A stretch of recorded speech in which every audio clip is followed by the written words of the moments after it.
I'll tell you a story here, and for me that was very important part of leadership. And I spoke to you about man management. There was Sehwag batting with me in the middle, and we were chasing that night 320 where I took my shirt off. And I was very upset at lunch because England got 300, 325. And in those days, this was about 2002, you very rarely chased 325. It's not like modern day cricket where you just keep hitting, and the game has changed a lot. So I was walking down this long room at Lord's, and Sehwag was whistling behind me. He had his pack. He was that sort of a person. He was whistling behind me. So he turned up to me and in Hindi, I abused him and said, "Ek to 325 banane dete, uske upar you think it's a joke." So he walks past me and said, "Skip, we're going to win this." I said, "Let's see." So we went. We started very well, both of us. And after 7 overs, we were about 70 for no loss. I was batting on 40 odd, and Sehwag was also batting. So Ronnie Irani, and many of you would have known in England, Ronnie Irani was bowling from this end. And I went up to Viru and said, we've got a good start. I think we can get this total, but don't get out. We've played the harder bowlers. There's a weaker bowler coming in. Let's just keep taking 6-7 runs and over, because that's what we need. He said, yeah, fine, no problem. So Ronnie runs up from this end.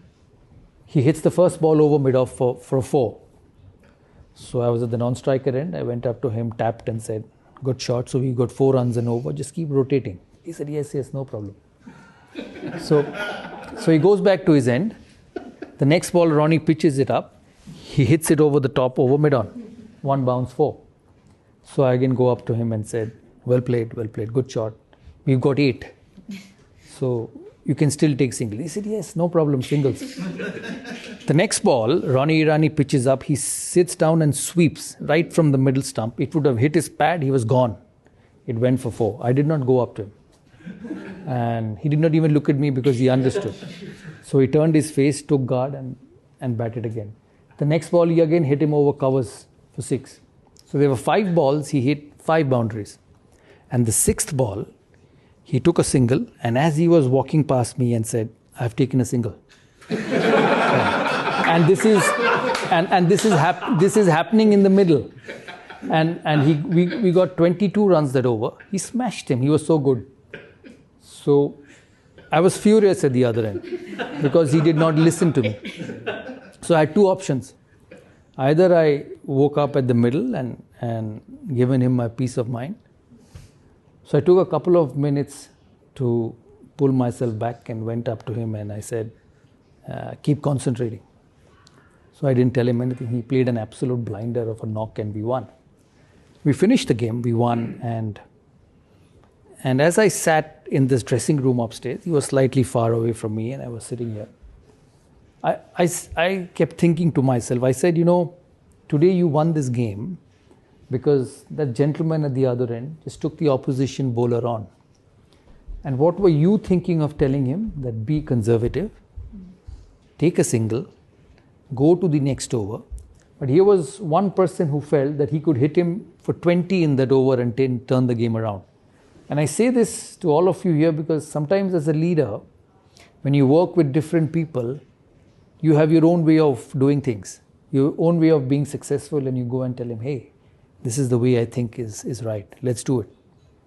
And we'll win that way. But there's the other person who's more talented, who's more gifted, who looks at things differently and probably has a better solution than you. And it was Sehwag that day who had a better solution than me. And it taught me a lot. We did win the game, but it made me a better captain. And a couple of days later, I met him at the breakfast. I said, why did you do this? So first question he asked me, are you angry on me?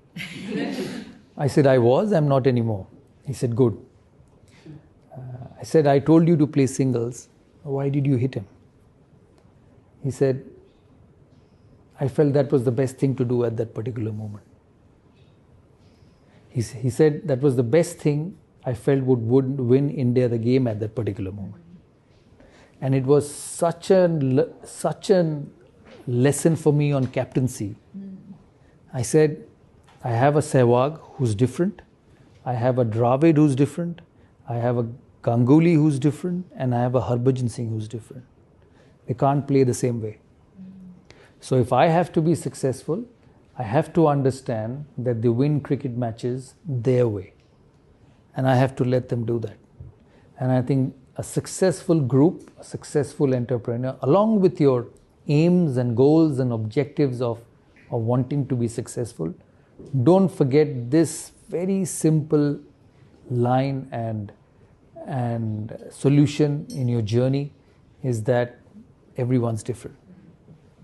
And you cannot make everyone play the same way or everyone work the same way. As long as he delivers for you, as a leader, you need to have that a capability of adjustment in you. And I say that, when you manage individuals, you have to manage them differently. Yeah, and you cannot expect every individual to behave, react, work, and do things the same way.